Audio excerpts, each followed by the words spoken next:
திருப்பூர் மாவட்டத்திற்குட்பட்ட மாவட்ட ஆட்சியாளர் தலைமையிலே எஸ்ஐஆர் திருத்த அனைத்து அரசியல் கட்சியினுடைய கூட்டம் மாவட்ட ஆட்சியர் அலுவலகத்திலே நடைபெற்றது. இந்திய தேசிய காங்கிரஸ் கட்சி சார்பிலே நாங்கள் கலந்து கொண்டு எங்களுடைய முழுமையான எதிர்ப்பை அங்கே பதிவு செய்தோம். இந்த எஸ்ஐஆர் திருத்தம் என்பது சிஏஏ என்ற கொண்டு வந்த அந்த சட்டத்திற்கு இன்னொரு முகமாக தமிழகத்திலே சட்டமன்ற தேர்தலை எதிர்நோக்கி அவசரகதியாக சில மாநிலங்கள் இந்த ஆண்டு தேர்தல் அடுத்த ஆண்டு தேர்தல் நடக்கின்ற மாநிலங்களிலே எஸ்ஐஆர் கொண்டு வந்தால் இந்திய மக்கள் சந்தேகப்படுவார்கள் என்ற நோக்கத்தோடு 12 மாநிலங்களிலே எஸ்ஐஆர் திருத்த சட்டத்தை அவசரகதியாக ஒரு நடு இரவிலே இப்போது இருக்கும் என்ற வாக்காளர் பட்டியலை முழுவதுமாக முடக்கி தேர்தல் ஆணையம் இன்று இந்த கூட்டத்தை நடத்தியிருக்கிறது.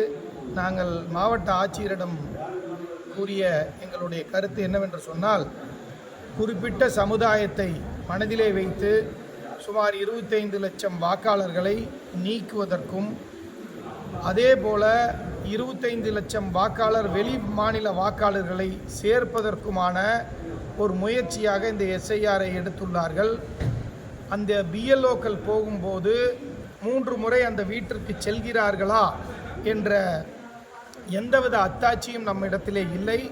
அவர்களிடத்திலே ஜிபிஎஸ் கருவிகள் நீங்கள் ஏதாவது கொடுக்கிறீர்களா, இந்த டிஜிட்டலைஸ்டு உலகத்திலே நீங்கள் அவர்களுக்கு ஸ்பெஷலாக ஏதாவது ஆப் கொடுத்துருக்கீங்களா, 3 முறை அந்த வீட்டிற்கு அந்த வீட்டினுடைய கதவு வரை சென்று அந்த வீட்டிலே இருக்கிறவர்களிடம் உரையாடினார்கள் என்பதற்கு எந்தவித ப்ரூஃபும் இல்லாமல் நம்ம எப்படி இதை நம்புறது? 3 முறை போயிட்டு அந்த வீட்டில் இருக்கிறவங்களை நீக்குவதற்கோ சேர்ப்பதற்கோ பிஎல்ஓ முடிவெடுத்தாங்கன்னா அதுதான் இறுதியான முடிவாயிருது. பீகார் மாநிலத்திலே என்ன நடந்தது என்று எல்லாத்திற்கும் தெரியும் என்பதை நாங்கள் வலுவாக பதிவு செய்தோம். மாவட்ட ஆட்சியர் நீங்கள் பதிவு செய்ததை நான் எலெக்ஷன் கமிஷனுக்கு எடுத்து செல்வேன் என்று கூறினார்.